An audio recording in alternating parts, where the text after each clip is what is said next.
Chair. Good morning, members. Whakataka te hau ki te uru, whakataka te hau ki te tonga, kia mākina kina ki uta, kia mā taratara ki tai. Hei hiaki ana te atakura, hei tio, hei huka, hei hauhu, tihei, mauri ora. Thank you, Janine. Next item on the agenda is the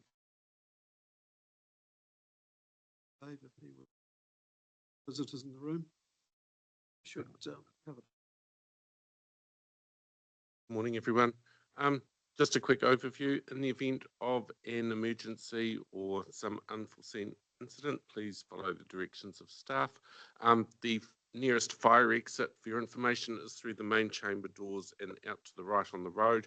And the assembly point is across the road in the park there. Please use the crossing if that should eventuate, and mind the traffic. Other than that, just follow directions of staff. If you need any assistance, let us know. Thank you. Thank you, Dave. The next item on the agenda is apologies. We have one apology from the Chair, Graham Naylor, who's at present. Have any other apology? Move for the apology. Thanks, Paul.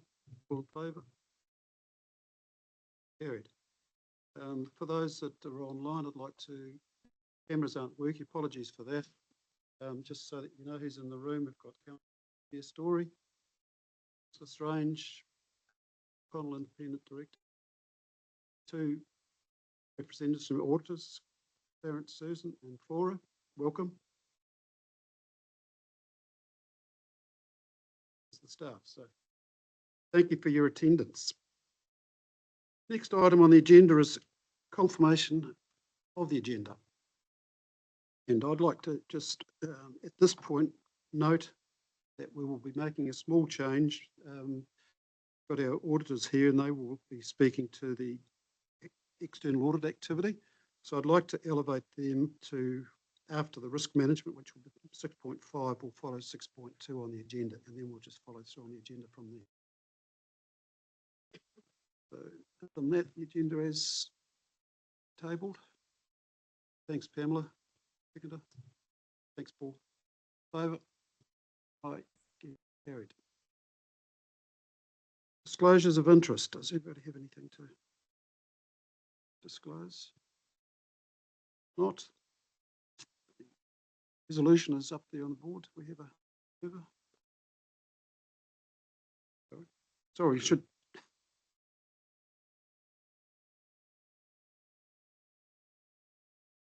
Okay.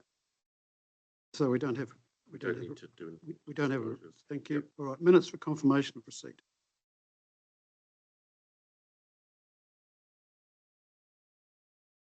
19th of June was the last meeting date. Do we have a move for those minutes?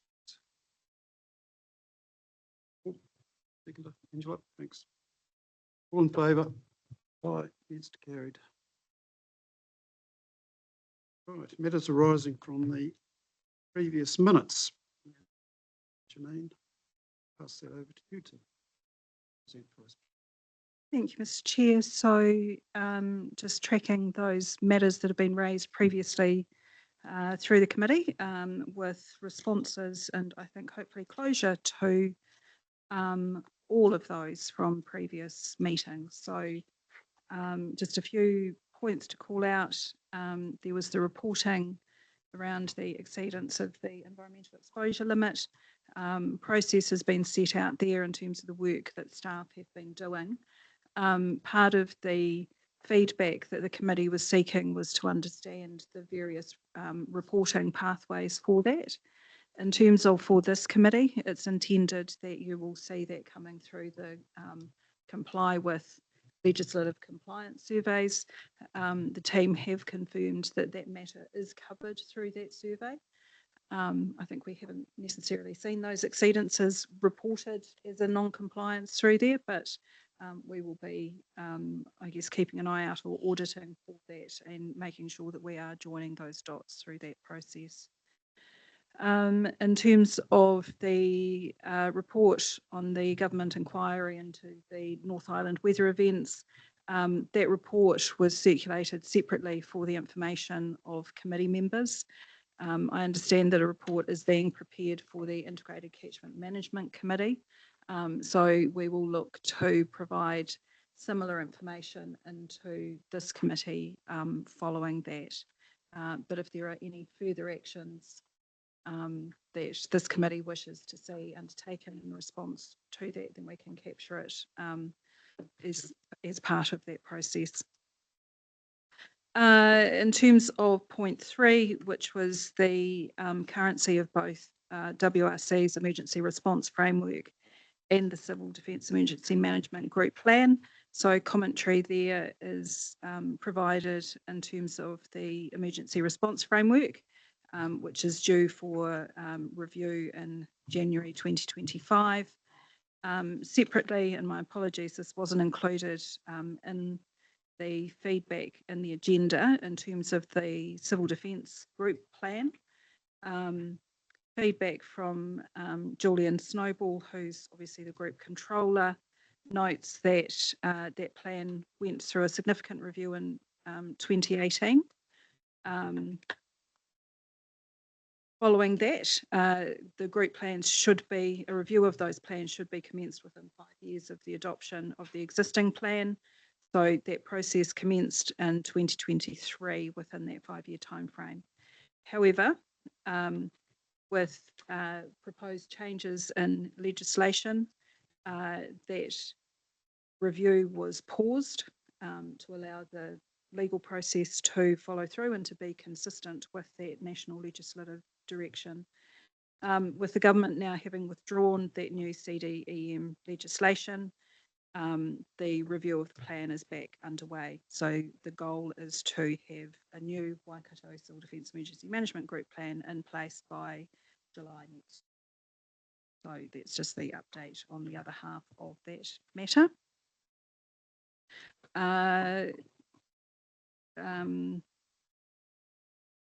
Just another couple of points.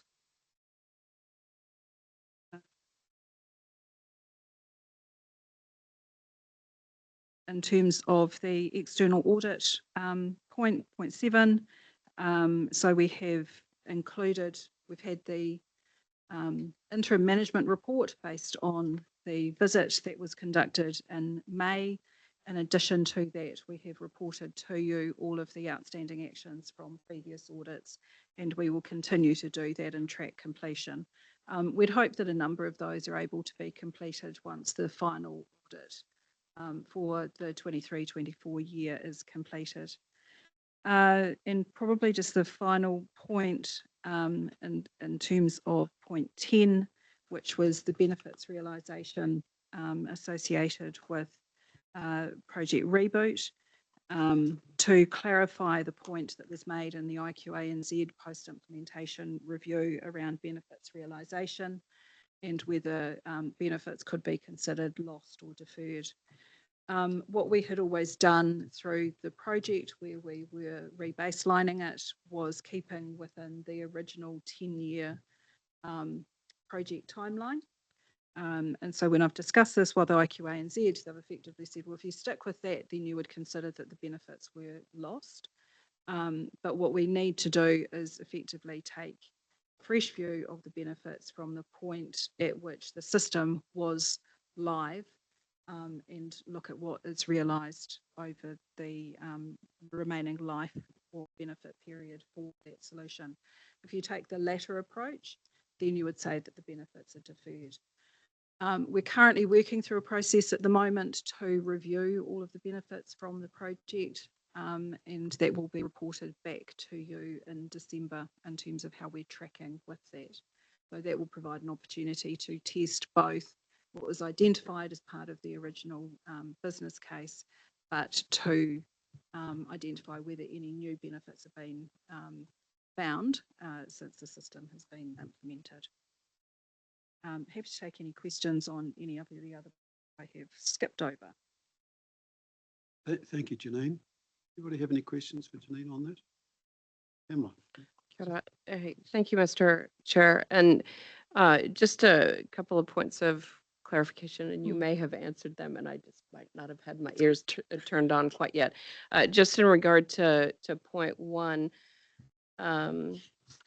The bullet point that says it should be noted that EEL exceedances are a wider issue than just WRC. A number of other regional councils have had exceedances and have been issued advisory letters by EPA. Have we ever been issued an advisory letter?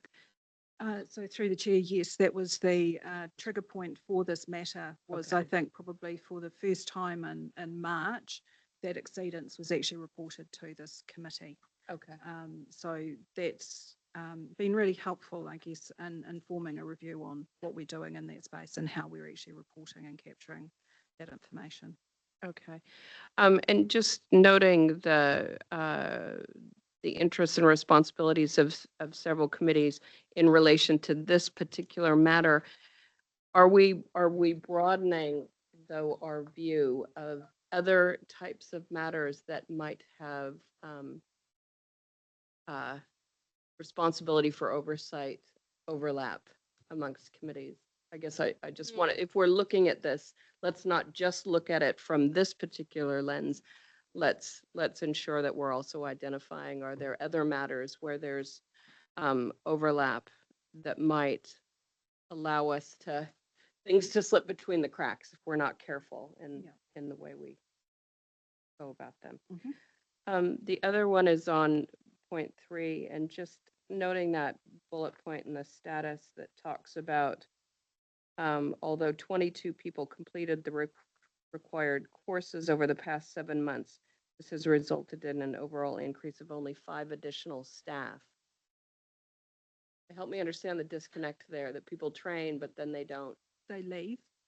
So there's an element of staff turnover, and there is also an element of needing to refresh training periodically as well. So to actually make sure that it's current. So in some ways you're continuously swimming against the tide. Yeah. The number of people that you train, it's sort of some in, some out.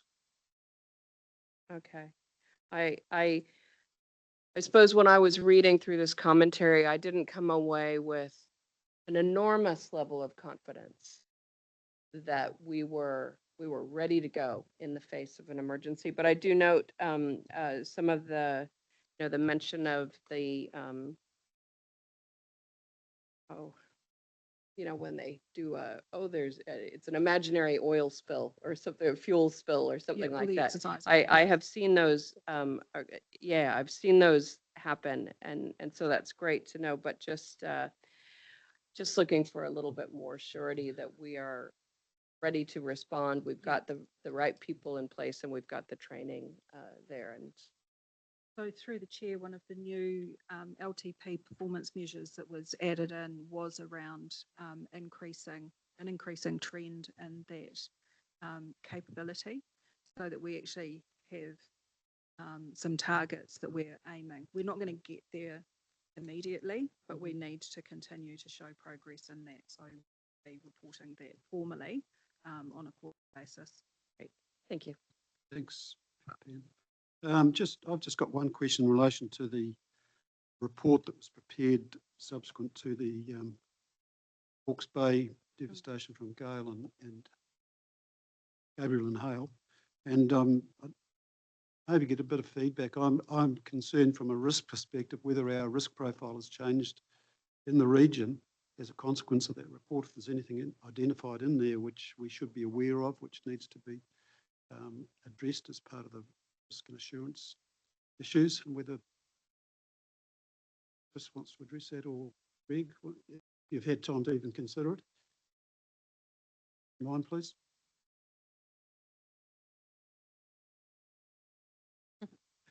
Yeah, thanks, Mr. Chair. So yes, we are providing a detailed report to the Integrated Catchment Management Committee in November.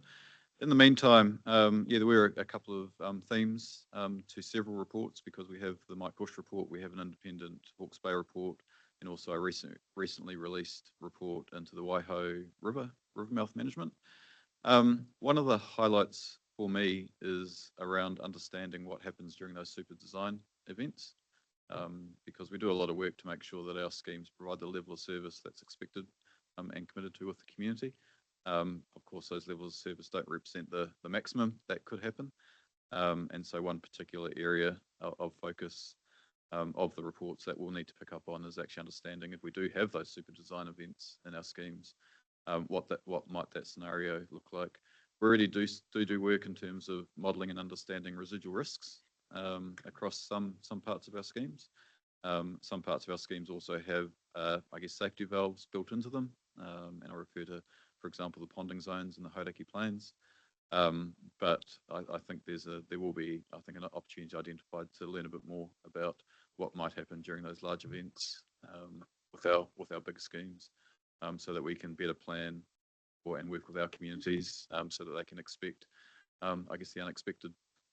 There's always a challenge with planning for super design events because it's by its nature, there's no ceiling, I suppose. So you always have to choose some sort of scenario. But yeah, definitely some good learnings from Hawke's Bay that will help us. Thanks, Greg. So a report will be coming back to council or To the Integrated Catchment Management Committee. Integrated Catchment. Thank you. The expectation would be to this committee, because I think the committees will take a different view across the issues, and I think it's really important that we get that balance. Thanks, Janine. Jennifer. Oh, yeah, can I? Sorry. Oh, sorry, Chief Executive. Can I just comment on that though? Because I totally support that the different committees will look at it differently. I do think that is of significance and should come to full council as well. So each committee reflects on the findings through their own lens, but then does need to come back before full council to make sure that we're responding appropriately. Absolutely. Thank you. Would you like to? Mine was related to the topic raised. Yeah, mine actually follows on really well, if that's okay. It's purely to say, Hold that to you. thanks. It's purely to say that I had a quick look at the report that you had emailed through. Thanks, Janine. Only the first part, but there's some really great stuff in there, and it is more emergency management in general rather than specific ICM only, or even though that was key. And so I reflect on the fact that, we had assigned somebody to CDM committee at the beginning, but since then, I don't feel we have covered that topic a lot as a council. It has come up in these, but I think we could really up our game of being across some of those learnings as a whole. So just seconding really. Yeah. I note that in public transport, we've recently gotten more of the council on board, despite only one or two getting into the depths of that. And this is now also required in the CDM space, I believe. Through Mr. Chair, if I could just make a comment on the matter you raised regarding the review and what it means for us. Having been on a tour through the Hawke's Bay recently of the regional sector, there's a couple of learnings that I got from it. One was that the difficulty we have in New Zealand where land use is a separated function across institutions, and whilst you can build the protections to level of service today, when you still have other institutions that allow inappropriate land use that will cause a problem at some point, that is a difficulty New Zealand has, and it's not our council's ability to manage that, but it is an issue that needs to be addressed. I think the Esk Valley was a classic example. The amount of development of people living in there when it was a known potential zone for a complete hazard to occur, despite a known level of protection. And there's a good example. The other real learning was for the business community and insurance. And we went to PanPac, which is the equivalent of, if you like, pulp and paper. And they had insurance. They can now, they haven't been able to get insurance in New Zealand. They've had to go out to the world market to get insurance, and they've had to, and it's increased tenfold, their premiums, and their excess has increased tenfold as well. So it's very significant for businesses. And to be able to get insurance in New Zealand, the level of protection needs to increase in terms of level of service for flood from 1 in 100 year to 1 in 450 year. And that's not as simple as the regional council building bigger stop banks, because they've got a main highway that goes through there, which means NZTA has got to lift the whole level of their highway to be able to maintain the stop bank protection. So I'll just sort of share those two learnings. It's tricky because it's multi-institution, and I think that we're going to probably need a little bit of government direction on how to sort some of this, and it probably segues really into that climate adaptation, who's responsible and who pays.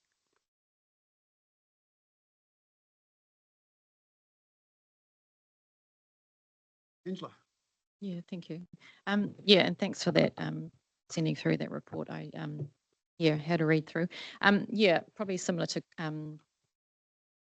Chris's points around that spatial planning, and the funding as well really jumped out at me. You know, who pays for what, and just that overlap of functions between you know, your TA and regional, and what's our role.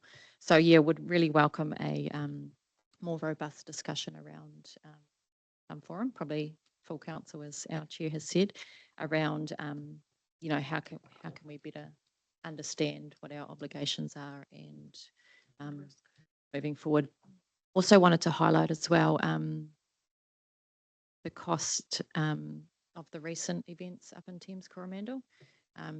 The NLTF lack of funding that they have received is really concerning. And, you know, that's a risk if that sort of event happens again for that community as well. So, yeah.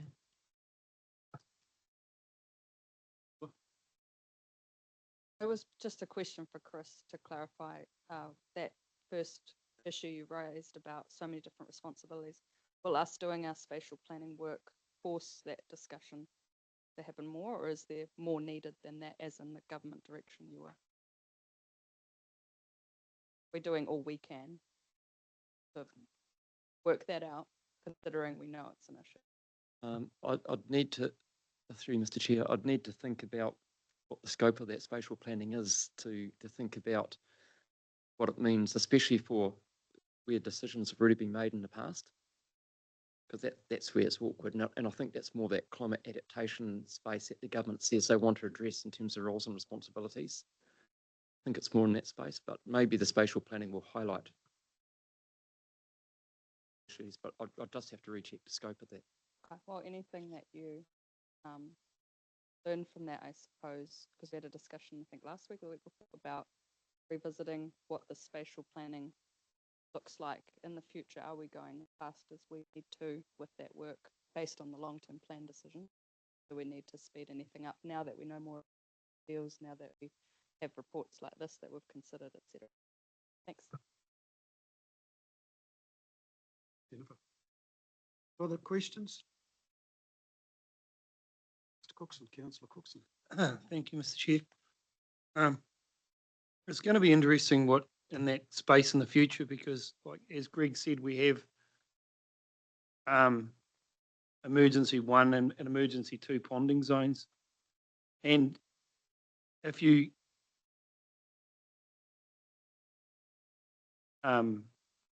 do a scope of what a predicted weather event could be, are those emergency ponding zones actually big enough anymore for the weather event that could come? I know, like when Gabriel or whichever one it was, and it went to the east or the west, and if it had actually gone up the KARAKIA Plains, the KARAKIA Plains would have been submerged, basically. So that's what I'm just sort of just putting that out there, is when we're testing this, maybe we should be testing if actually our ponding zones are actually big enough, and if we have to claw to protect certain areas, if we have to call a state of emergency and flood things, are the areas big enough that we want to flood now? You know, it's just putting it out there. This is a part of the adaptation should we actually be allowing any more houses to be built in that? Like, it's a bigger picture than what you're talking about right now, but I think that's something that needs to be assessed into this whole equation. Are those, because you're trying to protect, I know a bit of I know I'm being a bit horrible here, we may have to flood some farmland to protect some towns. And I think a whole part of the scheme of why we originally got a lot of money from the government was to saying that these towns would never be flooded again. We're putting this protection here so that was a part of the subsidy of being funded. So when we're reassessing this in the future, where are our emergency ponding zones big enough to capture the issue? And I think that's just something we need to analyse in the future. Thank you. Yeah, thanks for that, Robbie. Hopefully that report that's going to come from the team will cover those issues for us, because that's all part of this risk management. Thanks for that.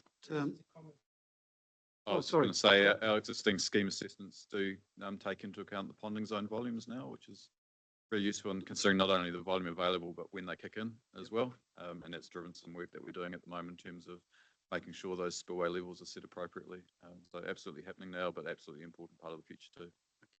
Thanks, Greg. As somebody reminded me yesterday, we live in the middle of a swamp, so we have to expect flooding. Simple. Thanks. So item 5.1, matters arising. Can I have a mover for that? Thank you, Jennifer. Seconder. Thanks, Pam. All in favour? Aye, against? Carried. Thank you.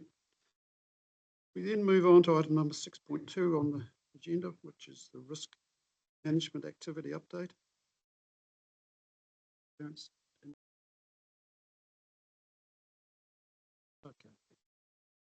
Looking at the chief executive to open proceedings on. Thank you. Is that what you'd like, Mr. Executive. Chair? Yes, thank you. You're allowed to talk. Thank you. Look, I've probably, some of this is looking a little bit more of the same as from the past. I mean, I kind of frame it, what's on my mind. I still kind of have that geopolitical disruption that could occur at any time. It just seems every day I turn the media on and listen to media and something's happened overnight and you go, well, is that going to escalate? If so, what's that going to mean? But then that seems to be part of that world we live in, just watching the space. I guess the more immediate things are around the central government changes, and in some areas we're beginning to get more clarity. In some areas we're still waiting for the clarity for what it means for our council, and a few of them as listed here. I think in that resource management space, we have had the recent freshwater farm plan directive that the government is going to pause what they're doing. That gives us clarity to know that we don't need to be working with a whole lot of farmers to have them readying to prepare for farm plans by a certain date. So that's helpful. That means we can reassess. We know that the government has said around the resource management phase 2, they're going to be giving some directions by the end of the year. The end of the year is not very far away now. And I think through you, Mr. Chair, you're aware that there's some things going to Cabinet in the near future. So that will be helpful if when we hear that, especially in the freshwater space and other national direction.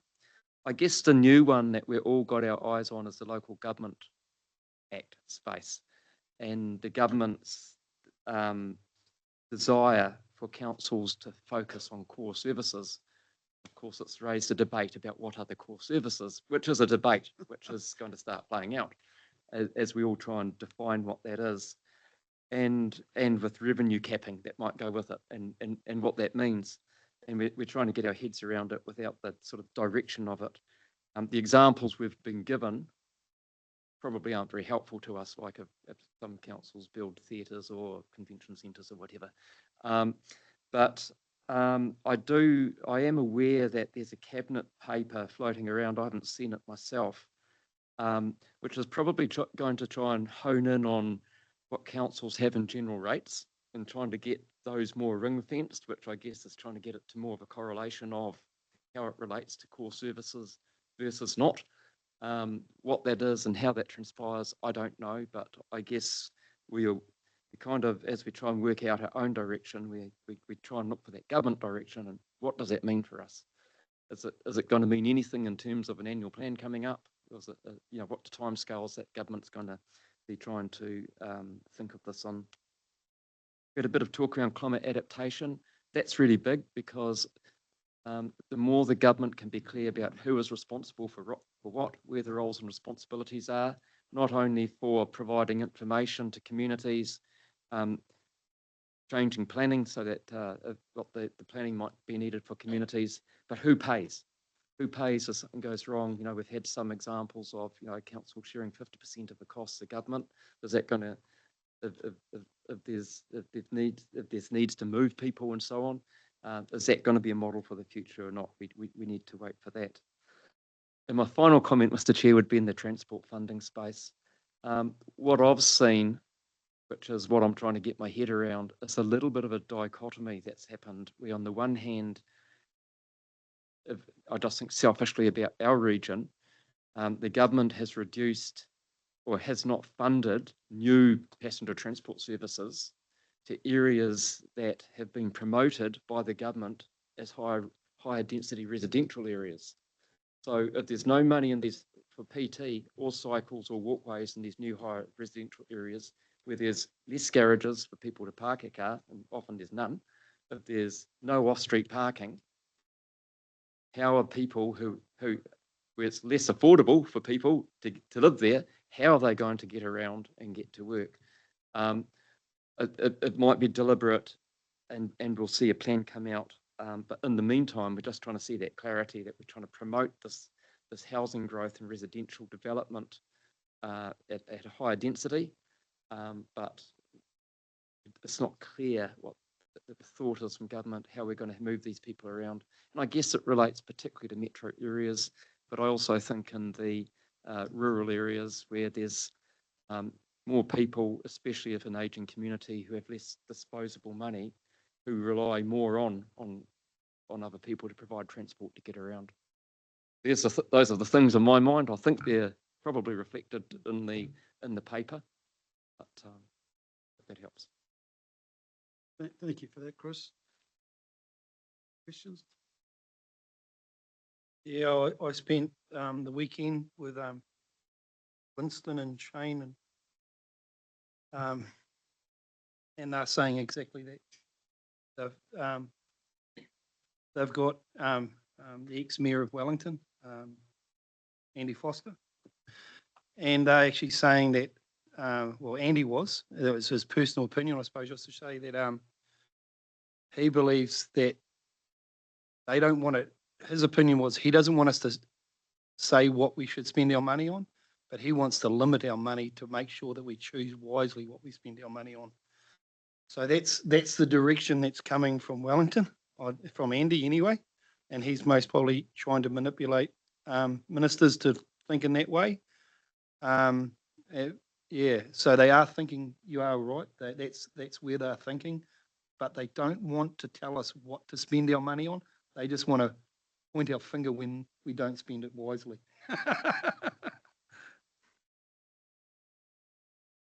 So yeah, through the chair, I've just brought up the cabinet paper, which was from Minister Brown, and it talks about looking at the models that are used in New South Wales and Victoria that they're looking at quite closely. It is around providing revenue caps for non-core expenditure. But it's the definition of what's included with that. I think the other element of it is the use of fees and charges. So really considering that user pays model. And the other element, of course, is performance benchmarks and published performance benchmarks. So while not necessarily intended to be a league table, it will list councils. It will become a bit of a league table, has the potential to do that. So yeah, watching very carefully in this space, but I think the uncertainty is around what is core and whether that is defined between a council and their community in terms of willingness to pay. Direction may come from the centre as the unknown at the moment.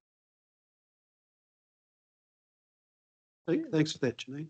So how does that kind of interact with the concept of city deals or regional deals? I mean,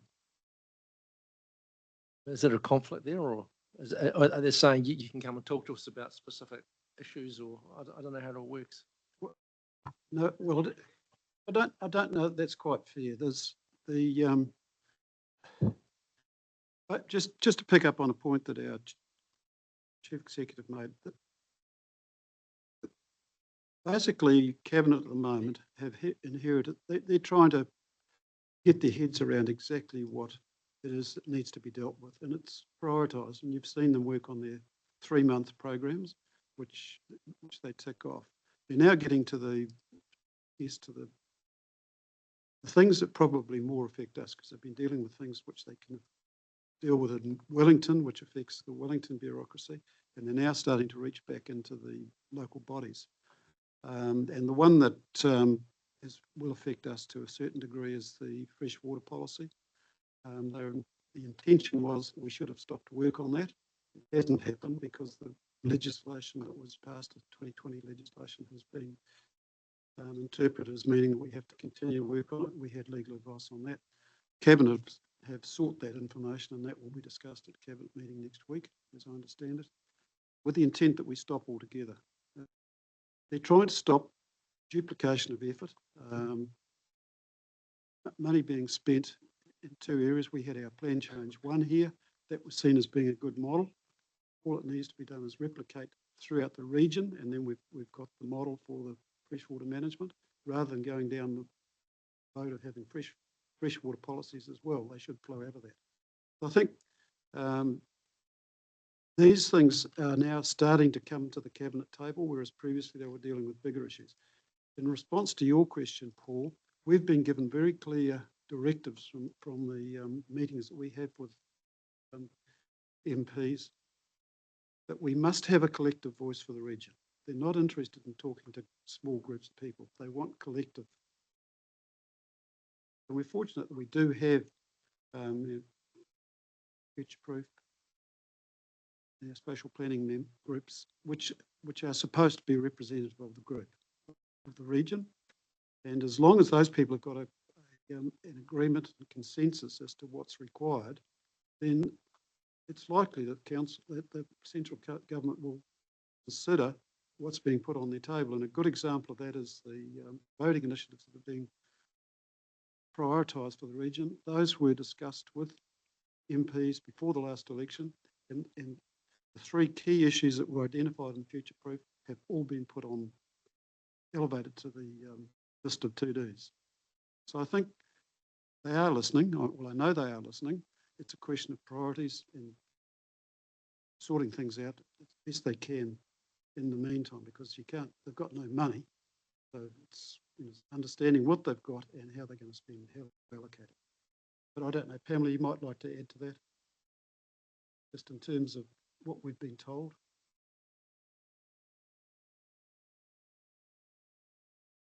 May not then. I think that we've heard a collection of views around even this table, around the messaging and how we should respond. I think that is something we need to continue to discuss as a council, because there may be particular directions out of Wellington, but of course we as regional councillors for the Waikato have an obligation to represent what is best for this region. And how central government direction will impact on the communities that we represent and the decisions we make around this table. So I still think that there's considerable discussion that we need to have as a council as to how we will respond to this in the best interest of our community. Through you, Mr. Chair, if I could just add something, yeah, and probably adding to your comments and what our council chairs just said in respect to your question. So I think there is a tension between what a region thinks is best for it, in fact, what a local district or city might think is best for it, and what central government's trying to achieve. Because whilst we are a creature of statute, we weren't there to be a puppet of central government. We're there to represent our own communities. And so I think there's going to be a paradigm of what local government is. Discussion will probably emerge out of this at some point. But I do think that the government, whilst they've talked about, core services very strictly like this, and then on the other hand, you work out what you want and come to us for a deal. I think they are providing some doors to open for good ideas. I guess it's who decides what the good idea is and whatever, and that might come down to who's going to fund it at the end of the day. Because if someone's going to be asked to fund it, they want skin in the game. But then you go back to, well, it's the community who funds everything at the end of the day, if it's through taxes or rates or whatever. So I think we're going to see this play out for some time. But I kind of look at it and go, well, if we're talking to people, and just as an example, and this is a risk, this is an opportunity. I talked to someone in Switzerland last night who would love to come and build a whole new, I don't want to call it a train, it's you fly on the ground really, magnetic levitation type thing. They believe it could work in this part of New Zealand, and that there could be a business case that stacks up for moving people around. It's really exciting, but it's going to take having to do a deal. Is that our core service? Not sure. If it's an Upper North Island discussion, does that fit the deal concept that's done? If just a city wanted to do it and could make it work, how does that work? I think this has all got to be teased out. But my reading is that all options are open if it's a good idea. I think that's what you were trying to say as well. Absolutely. Basically, they're prepared. They're there to listen, and if it makes sense and the business case supports it, then that's the message that I'm getting, and hope others getting as well. All right, any other? Jennifer? Yeah, just on the risk activity update, I had 3 other things I wanted to ask about. One was the templates have slightly changed. Yes. And they're easier to read, I agree. What is the difference between a control, like the lists of say 10 or so things, and a treatment plan at the bottom? Could you just take me through that? Just so that I know how to give suggestion in future. Yeah, no, thank you. Through you, Mr. Chair. The team have done a lot of work and following some good feedback from the independent members of the committee in terms of updating the reporting format. So we really do welcome feedback on how this is working for you. In essence, the controls are things that we have in place now, and the treatment plan is other work that we have going on at the moment to reinforce controls and mitigations around these risks. So just to show what we are actually, effectively the work program that we have in place to continue to focus on these risk areas. Okay, cool.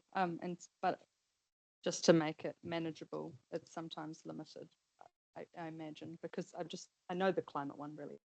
And so when I look at that and it's got the corporate reduction plan, that's obviously just one part. There's so much work we do across so many committees under the Climate Action Roadmap umbrella that you could easily put into a treatment plan, but you don't for ease of reading the entire thing, I'm sure. But just if you have any thoughts on that, I guess I'll get used to it more in future as well, and just have a think through whether something would need pulling out because it needs more focus improvement. Yeah, definitely. And like I say, this is the first time that we've tried this. Hopefully it does simplify and focus things down a little bit more. But the reporting needs to work for you as a committee. And so if there's things that aren't quite landing, then we're really open to that feedback. I appreciate that. That was the first one. Thanks. Then the other point was on the relationships risk. There was just a thought coming up with the elections about a year's time, since it's all about our relationships with community, and there's a piece on community engagement and a lot of stuff on engagement with iwi as well, which under Te Tiriti has its own one, of course, in detail. But I'm just thinking we've got quite a quote democracy deficit, lack of turnout for the elections and so forth. Could we look at what else we're doing with our district and city councils to what we should be doing to lift where we can. So maybe have a look at that within term to get things in place. And when I saw the thing about the stakeholder survey and the treatment plan, I just happened to come across somebody a month or two ago in the local government space who mentioned that they didn't fill in the stakeholder survey because they didn't feel they had enough of a relationship to really know what to say in it, type of thing. And so when that comes to council to present, it's to say, could we give some consideration to the people who don't fill in the survey and say something about that and what we're doing in the space of continuing engagement with those we don't currently. So it was just a prompt to reflect on, nothing else. And then the very last point was under the financial sustainability one. And it might just be a philosophical argument, but it talks a lot about our inability to deliver. And then it talks about obviously rates, affordability, and so forth. And I just think if I could catch up with you, Janine, later to have a look at that, to just talk through my thinking there, that'd be great, because it feels to me like we're trying to do two things in the same risk on our inability to deliver or our inability for borrowing, cash flow, all of that other stuff. And so it's probably just something for me to learn more about. And if we do tweak it based on that, can come back next time. I think through the chair, those two things are obviously Intricately linked. Yeah, so our inability to deliver the services that we need to because of unavailability of funding effectively. But this risk doesn't speak to the affordability, community affordability. It's around how we run our operations, so it is internally focused. Yeah, it's more about the nuances of how we word it so that community and others can understand the nature of our organisation, because unlike a business, we rate and therefore you could argue unable to go into insolvency because we can always strike a rate, right? So it's just trying to get people's understanding up on that by wording it in a way that it's the difference of us versus say their home business. That was all. I won't take up any more time just now. It's just an interest area of mine at the moment. Thanks, Jennifer. I actually had a brief discussion with Janine about that before the meeting. But yeah, look, I think we're being overly conservative in terms of the way we guard ourselves in terms of our ability to be able to deliver. The issue is not being able to afford it, it's more the resource to be able to commit to it. Having said that, we've also got to be conscious about rates. Like we want to keep it, we want to be number one in New Zealand in terms of the bottom, not the top. Don't get any brownie points for being top of the poll. Through the chair, so I think the other point that we talked about is from a financial sustainability perspective, probably our key risk is around that topic of severe weather events. So that is the bit that will has the greatest potential to impact knock us around unplanned. sustainability. So that type of issue and the relationship with central government, as we've just talked about in terms of the LGA, things like regional deals. Obviously, as a regional sector, we have actually been really successful in terms of the Before the Deluge program. And so those initiatives that actually have both central and local government at the table, but that will alleviate some of the pressure on our ratepayers, allow us to do some of those management works faster, hopefully. Yeah, and our healthy borrowing capacity, obviously. Yeah, it's a key mitigation. Yeah. Robbie. Can I just add to that? But there is going to be huge pressure on the Coromandel with our consent that we're doing. That's going to have to come out of working budget. So there's going to be issues up there where if there is another weather event, there's going to be even worse. I sat with staff the other day, and it worked out we were going to take around 200 hours of work out of the rivers and catchments up there over the next 10 years to pay for it. So you're talking, 10 years, 2,000 working hours you're taking out of the catchments up there. That is going to be, if there's another event, if they keep getting regular events like Gabriel, there's going to be huge problems on the Coromandel. So it's up and coming. These situations are going to come and get worse if we're not careful. Paul, did you question? I was just impressed by the presentation of the risk region. I think it's good. Yep. If you feel like there's some chunky work-ons that should be on the bottom of the list, you should just sort of raise your hand and we can list. Yeah, So I made a note to look at it outside the meeting. Yeah. Come back.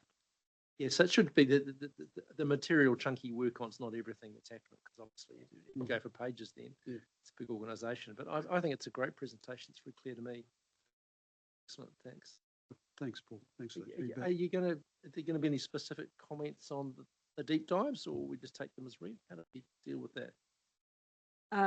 Yeah, so happy for questions around the deep dives. I think some high-level comments from me in terms of legal compliance. We do have a separate report on the agenda as well around our latest Comply With survey.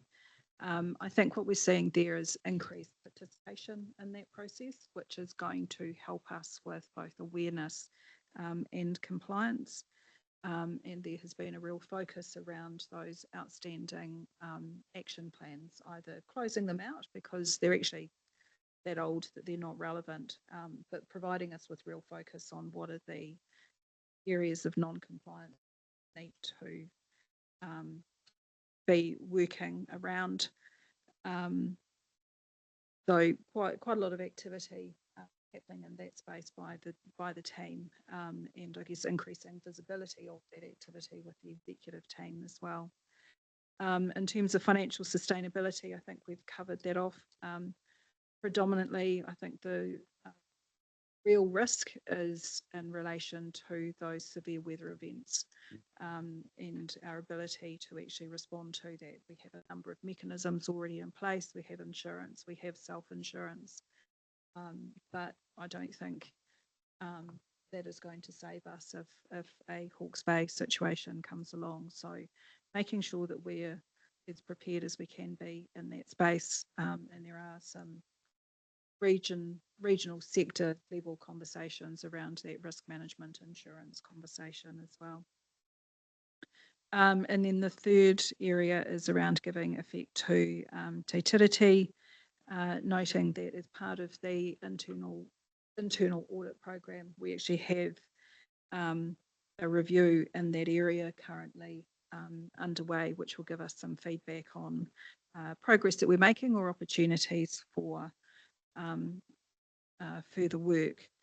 There's a lot of activity in that space, both at a staff level and at a political level with our co-governance committees, and a number of new structures or systems in place. So we've got our Māori partnerships approach, our Māori engagement, the funding that's been set up to support iwi participation, as well as the programs that we have in place around lifting cultural capability across the organisation.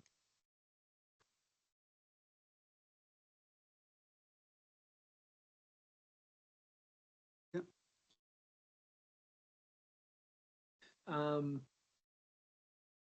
I assume that the councillors are all completely over the sustainable infrastructure decision-making framework.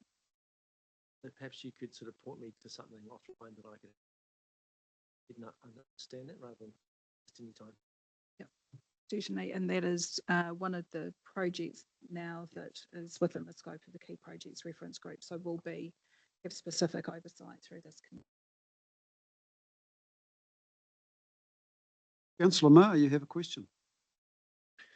Yeah, thanks, Chris. I just wanted to echo Robbie's comments around capacity in the regions. It is a big concern, obviously, with weather events, as we've touched on. So it's just that capacity, but then also remembering the effects that it then has on business as usual. Because once we take those staff out and dealing with the emergency stuff and the extra cleanup, it has a real effect on business as usual programs as well. So just highlighting that fact as we go forward. Thanks, Chris. Thanks for that, Warren. If there's no further questions, we'll resolution. We've got a mover for that, please. Thanks, Paul.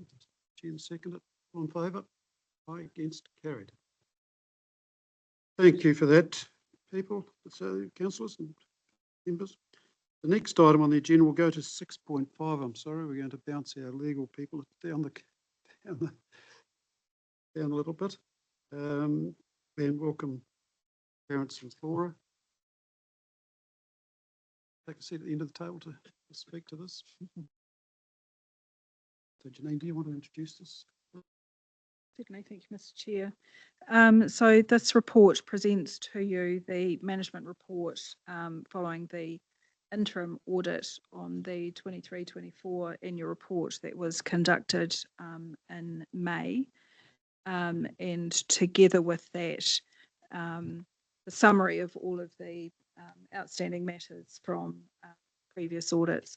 As noted earlier in the meeting, I would be hopeful that we can close a lot of these out as the team work through the final audit. We're about 10 days into, so started beginning of last week. We had agreed with the audit team for a slightly later start, which just gave us a little bit more time to make sure that we had our house in order, being our first year end with our new financial system. So really grateful that we were able to do that, and I think that's meant that we've been able to get off to a more solid start in terms of that audit process. Thank you very much for that, Janine. Clarence, I invite you to comment and maybe just some observations on progress to date in the audit, and also the actions that are taken. If there's anything you want to comment on in terms of the actions that have been taken to address the points that you've raised in your report. And thank you very much for that. It's good. Most of the items, in fact, I would expect when you change systems, you know, it's always have two jobs to be done effectively, and it's expected that some of these things would be picked up. So thank you for that. Thank you, Mr. Chair. And yes, I totally agree. I mean, when we heard that we were going on the first, on the new system, we decided to change our audit approach to a substantive approach so that we don't rely on controls, which was a good decision in hindsight, because you look at the recommendations that we made, you can expect that there will be some changes. So, and I think it's already been updated in the system, which is really good, which gives us an heads up for going next year. We had our ISAA team do the controls testing and everything, so we know that the controls, if it's in the system, we can rely on that going forward. Just on the other recommendation that we made was the independent review of manual journals. Now, this is an issue that we've re-raised. Previously, we had it as a recommendation as being beneficial. We've upgraded that now as necessary because of the lack of other reconciliations that happen. But it is the same thing, and I think, again, that has been looked at as in the system itself. So I think that's a really good outcome. For the current audit, the final audit, yes, we've pushed it out by a week to start, to give council a bit of time to really get everything in order for us, which makes it easier to audit. So there is some less consistency in the team that we wanted to have. But at the moment, we're working with Janine and the team, and we are pushing hard to get to the agreed date, and stick to the original plan so that we can all have a November without any audit. So that's the plan. But I just want to thank Janine and the team. They're really working well with us, and it's better to give us a heads up in advance to say there are some issues, and work together instead of arriving on site and then, I mean, you're not ready, and we all waste a lot of time and the pressure builds. So I really appreciate that. Thank you. Thank you, Clarence. And on behalf of the council, I'd like to thank yourself and your team to accommodate that change, because I know it's difficult. A lot of pressure on this time of the year from everybody. Making changes like that can affect everybody's work programs. So thank you for accommodating that. Much appreciated. Anybody have any questions of Clarence? It's pretty self-explanatory report. I didn't have any notes after reading it, so thank you for that. It's quite clear. Good, thanks, Jennifer. Thank you. So have a resolution. Sorry, Paul. Yes. So the control environment is effective. You haven't actually specifically said that, I don't think. You've determined it's effective. So for audit perspective, yes. So we're doing a substantive approach. So we're making sure that the allocation, the classification, the occurrence, all of those decisions, we're comfortable with that. And then we also do the whole balance sheet audit approach. So testing all the balances. So yes, the control environment overall is effective, because control environment, as you know, is the attitudes as well as the where there's, in our testing, we didn't find anything that there was, we could say, management override.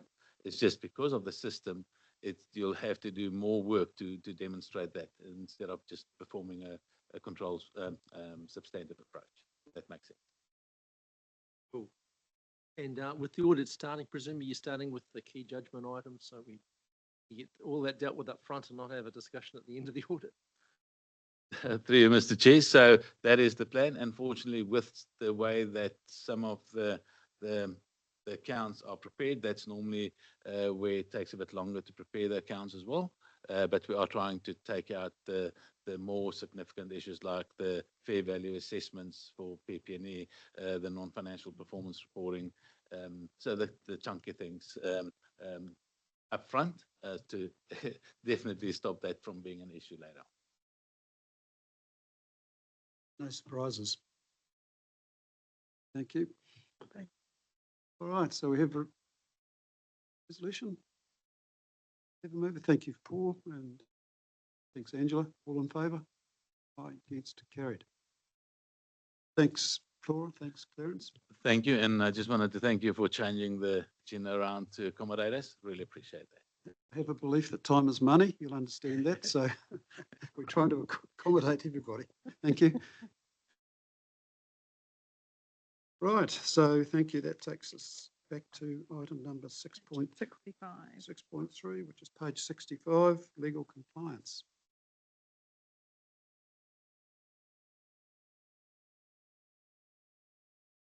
So Fiona, welcome. Good morning. Thank you, Mr. Chair. Thank you. And you have the floor. So Thank if you'd you. like to present your report, please. And Yes, so the 6.3 is a legal compliance survey report. Just as Janine's previously noted, we've had an increase in our participation for this survey, which is great. So we're at 92%. ELT are very keen on seeing this closer to 100%, so that's going to be our focus going forward. This survey covered the period up to the 30th of June this year.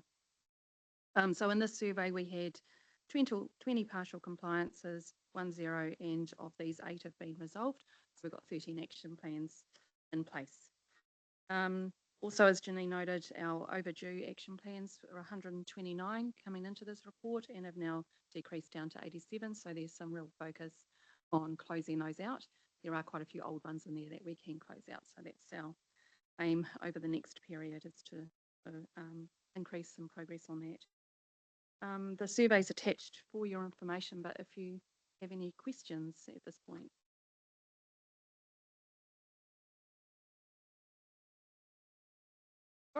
yes, I'm just keen to understand the commentary when you say we've got this many action plans and this, the overdue aspect, is that how we choose to call it, or is that actually work that was meant to be completed but is actually overdue and it possibly needs rescoping? And it seems like a large number or resourcing. Yeah. or closing. Or, yeah, So- absolutely. Like, what's the issue with, that we're trying to highlight by using the word overdue? Yeah, through you, through you, Mr. Chair. The, so the overdue refers to the number of action plans that have passed the date when they were supposed to be closed out. Right. So the work now is just identifying whether it needs to be rescoped, Right. closed out. Or resource Yeah, differently. Yeah, correct. Yeah. Seems like it's 2/3 to 3/4 of the action plans mentioned there, so should probably talk about that. So through the chair, if I can add, because I know I've got the detail, for example, Yeah. of the action plans that sit in my directorate. And I guess it's an area that through the work that in particular has done, actually making really visible those action plans. There's a number in there that actually relate to 401 Grey Street. So there's some housekeeping that needs to be done to actually just close those out to make sure that we're focusing on Current issues that are still stuff. current. Yeah. And then what do we need to do in terms of a treatment around those? So that's information that the executive team have requested for each of their directorates so that we can actually really hone in on exactly what is outstanding and what action needs to be taken. Okay, and to do that, it's the ELT as a whole or your team in particular to get, say, the old stuff weeded out. So what the executives have Resourcing. asked for is that some of the sort of information to generously provided me. So to understand exactly what the outstanding action plans in each directorate are, for each director to own those in terms of either post or action that needs to be taken. Okay. I've got two more questions on that specific and more later, but if we could show this in future reports as a time series graph, kind of like do for annual hours, annual leave balances, that would be really helpful to track this over time. And the other one was, is there a reason why ICM is represented so highly? Is it the nature of the work, or is just since it was more than half of the graph?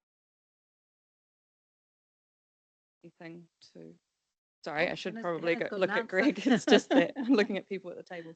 Yeah. Get your mic. So the reason that I see, is it so the reason that ICM has more action plans is actually because the number of respondents that they have and number of obligations is way higher than the other directorates. But that is why ICM, I think, has 20 staff members that answer the survey, and out of almost 2,000 responsibilities, they have 700 just that director. Thanks, Hannah. Emma. Kia ora. Just following on from what Councillor Nicol has raised, I guess I don't get a sense looking at this of an overall picture or a trajectory or what we as governors need to be paying attention to in terms of do we have the resourcing in the right areas? Are we prioritizing the right work?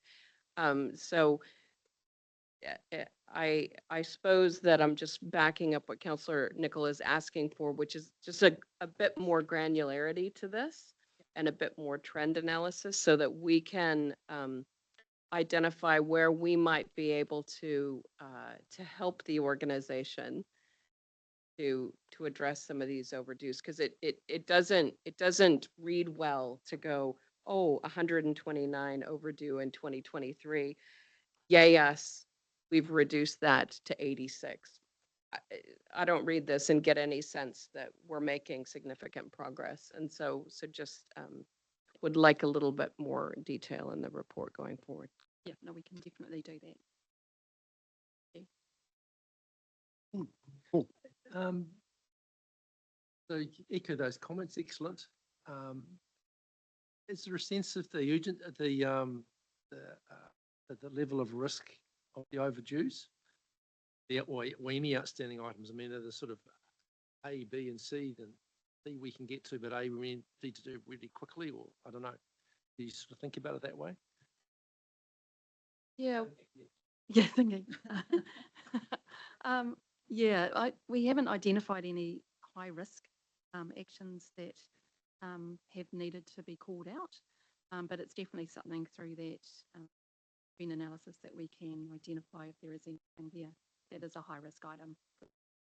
So through the chair, can I suggest that maybe we bring a report back to the next committee? Normally we would only report this every 6 months, but I think given feedback that's been received, where we will have had a chance to do some more work on the hygiene around the action plans, but then some analysis in terms of both by directorate, but by the area of legislation. So what acts, what pieces of legislation maybe we have a concentration of clients or needing to do further work in. So actually just taking a deeper dive into that to give you assurance around where are those action plans sitting? Are there some hotspots either around pieces of legislation or parts of the organisation? And then what do we do that? Thanks for that, Janine. The other item, the other issue that I'd just like is where I got my comfort from is when I look at the action further on of legal issues that are being dealt to, and most of those are current. There's no historical issues that are coming through which are suddenly appearing on that list. So that suggests to me that the legal team are actually on top of it and doing their work well. So otherwise, I'd expect to see a lot of old issues rising. The issues that are on the current list have all arisen very recently and mostly in relation to the storm events that we suffered last year. So I'm comfortable with that, but I'm just one of committee. So thank you. Thank you. Jennifer? Just, there was any more commentary that could be given around the zero compliance item? I couldn't, from the paragraph there, quite what that's about much, and I thought that would be a good one to just quickly go. So through the chair, that's quite an easy one because it's mine. And that is in relation to the Section 17A review process, which has certain requirements around it and trigger points for when 17A review should be undertaken. It was a point that was highlighted through the Te Korawai excellence program in terms of only very light consideration given to that. But obviously at the moment we have the ICM review that's underway, which will include a 17A review through that. And the other action coming out of the Te Korawai process to develop a schedule program of reviews. So ELT talked about that on Monday as part of our strategy day. I think we're really keen to ensure that where we're programming in those 17A reviews, they're actually of value to the organisation, not just a legal compliance checkbox. So where do we think there's actually opportunities to have a look at what 17A requires you to look at? Where are we going to get value from it? So sounds really good, thanks.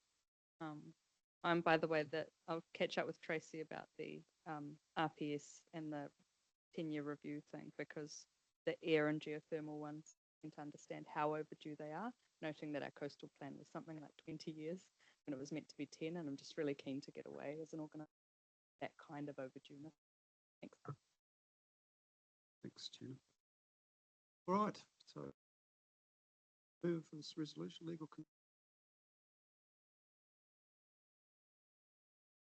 Jen, seconded, favour, against, carried. So we move on to the next agenda item, 6 point. Internal audit activity update. Fiona, it's on page 88, sorry, external audit activity update. Internal, sorry, 74, yes. Get myself. Thank you. So the internal audit activity update. So we had no new report to present for this committee. The list there of the reviews that have been completed with action plans being monitored and underway. Just noting that number A, WSC Future of Work has an action that's will close out those recommendations. We've updated the internal audit schedule and the co-governance and treaty settlement process has been and rescheduled to September, just to make sure that we're completing some regular audits through the year. And that's the terms of reference have been included in here. And that's really assessing Council's current cultural capability with recommendations on how to improve Council's ability to matters of relevance to. If you any questions on the internal report? Thanks for your report. Got a couple. You're holding the fort today. I know, you guys are too slow with the light. No, I was wondering, what is the MA team lead vacancy and when is that going to be filled? I just noticed it was those things we're waiting on to do a few. I don't know what MA team lead means. What number was that one? So for example, on page 86 at the bottom corner, it has planning and allowing for risk in the early stages of projects can be uplifted, and then the comments is waiting for MA team lead vacancy to be filled. I just saw that a few times. Yeah, so that's the not MA team lead, it's the financial planning and reporting manager role, which in mid-June.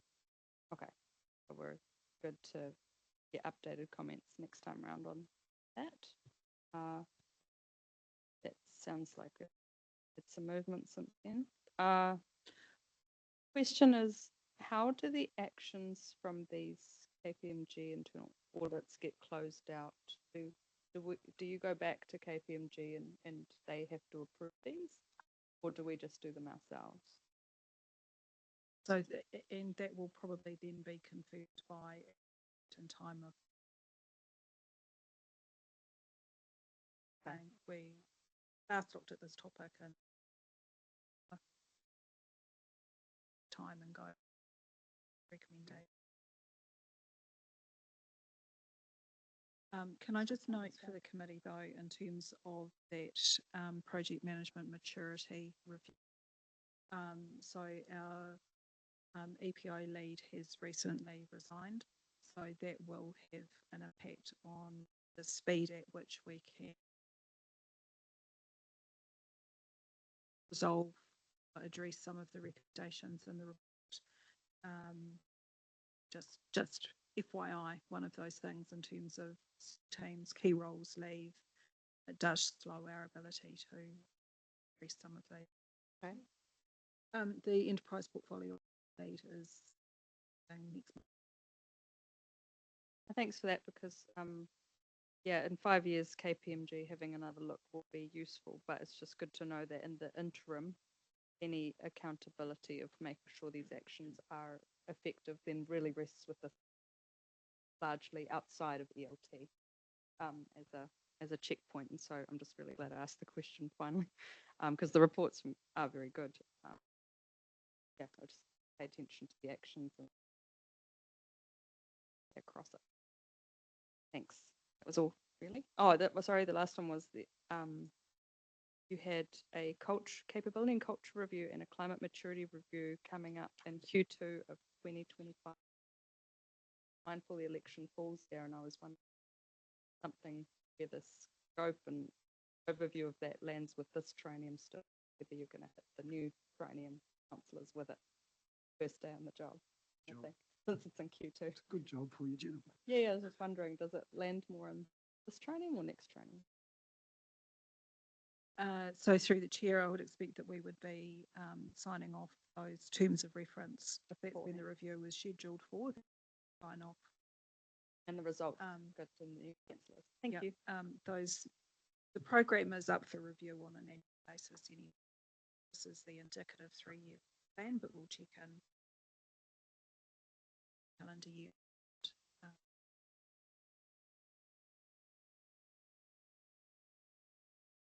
Angela had a question.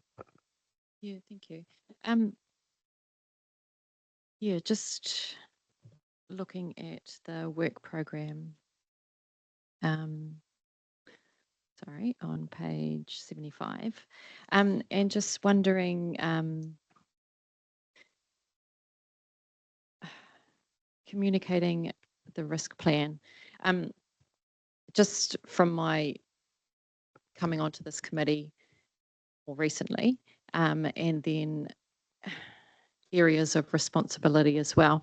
A lot of the risk work seems to be quite backward looking. So I was just wondering how councillors or committees can have that emerging risks oversight, or foreshadowing that things might be coming up. How would that come into the work program, or what would be the process for that to be highlighted and addressed? So through the chair, part of that we try to address through the risk management report with the chief executive's update.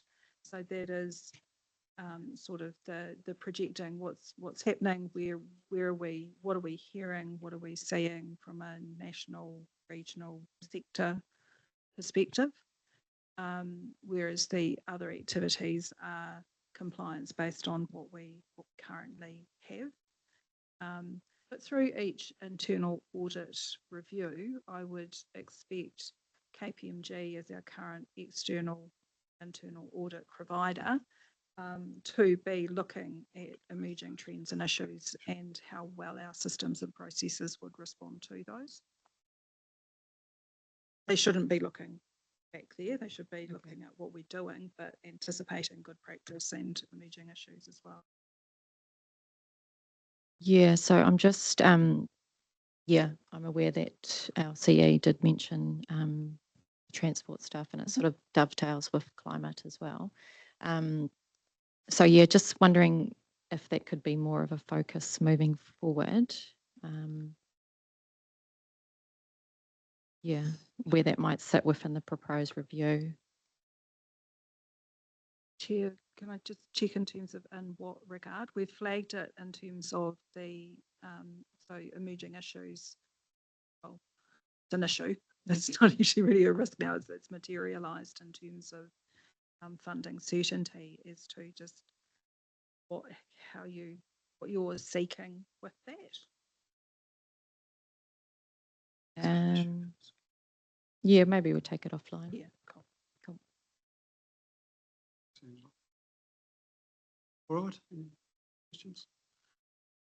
Okay, so we have resolution internal audit, we have a move. Thanks, Paul. Seconder? Thanks, Pam. In favour? Aye. Against? Carried. Thanks, Fiona, for your reports and presentation. All right, so now we move on to the external audit activity update. Done that one. Already done. With 6.5, so move on to number 6.6, which is accounting estimates and judgments finalisation. And Janine will I will do this one. cover that very quickly for us. Thank you, Mr. Chair. So this is part of our annual report preparation process. This is the final version of this document. You did have a preliminary view on these at the last committee meeting, but this includes all of those elements. So the new ones that are included are around asset valuation changes, expected credit losses, employee entitlements, and interest rate derivatives that have been updated from the end of May to the end of June. So if I just skip through those very quickly, happy to take any questions on any of the other matters. In terms of the asset valuation changes, so key area here is in relation to our infrastructure assets. Last full revaluation undertaken is at the 31st of December 2022. And as part of the annual report process, we have to undertake a desktop assessment of estimated price movement since that last revaluation was undertaken. Over that 18-month period, the estimated movement in prices or values is 4.91%, so not considered to be a material movement that would trigger the need for a full revaluation. Likewise, with land within the infrastructure assets portfolio, that's actually seen a slight reduction to minor increase in values over that 18-month period. So again, not material enough to indicate that we would need to undertake a full revaluation again. On page 117 is the expected credit losses, which is effectively the new name for doubtful debts provisions. And so these have been revised based on outstanding debtors at the end of the financial year, looking at the two different classes that we carry in terms of general debt and our rates debtors. And so we do see an increase in the provisions that we have made for those balances, really reflecting, I guess, the change in systems and the slowing of our ability to really undertake a lot of debt management activity. The team have been following up on outstanding accounts, but probably taking a more softly approach with customers. Whereas now that we are in a better place with access to reporting information and understanding of that, they will return to those normal debt management practices in the new financial year. And I think the final point was around the employee entitlement valuations, which we have to undertake on an actuarial basis for both long service leave and gratuities on requirement. So you can see the movement in valuation there, which is a decrease in the values, which is reflected in the statement of comprehensive income. The key assumptions within the valuation are set out in there, noting impacts of things like assumed interest rates, which apply a discount, inflationary rates, and assumptions around, an analysis of the sensitivity of the valuation to a change in those key assumptions. And then the very final one, apologies, is in relation to our interest rate derivatives, just updating that from the 31st of May to the 30th of June, with those movements moving through a valuation reserve. Thank you, Janine. One of the items that surprised me was the movement in general debtors provision. I would have expected that. I totally understand the position regarding rates debtors. I think you're doing the right thing by taking a softly approach there, which and it hasn't changed significantly, but the general debtors has increased quite substantially. Is there anything in there in particular? Any reason for that? I was actually going to ask if you could explain general debtors to me. Yep. And so thank you for asking the question. That was my question also, but So, with more 101 training. Yeah, so Yeah. certainly. So through the chair, I think rates debtors are pretty clear. That's outstanding rates unpaid by ratepayers. General debtors is effectively any other revenue charge that we make. So it will be our regulatory revenue, government grant revenue. Wow. I haven't got any money. So no, we wouldn't Yeah. be making provision against any central government funding.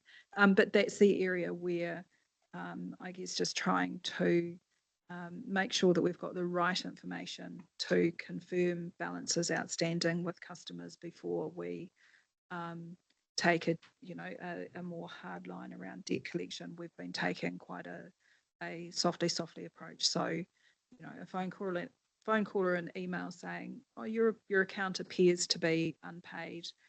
Is there anything that we can help you with?" Those issues are now resolved, so there is clear information in terms of what's actually making up our outstanding debt, And so the team will start to move back to a more, they will normally do every month in terms of follow-up with outstanding debts based on statement review and all that good work.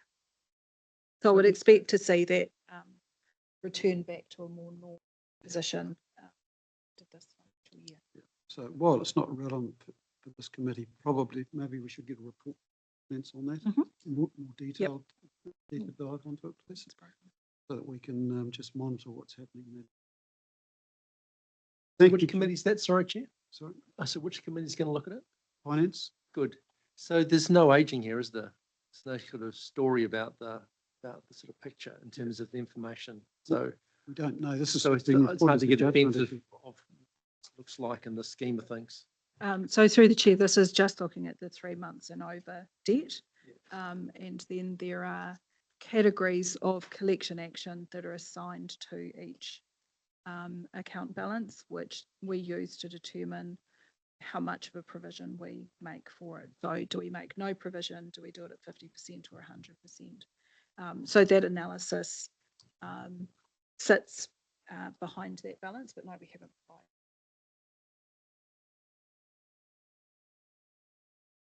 Thanks.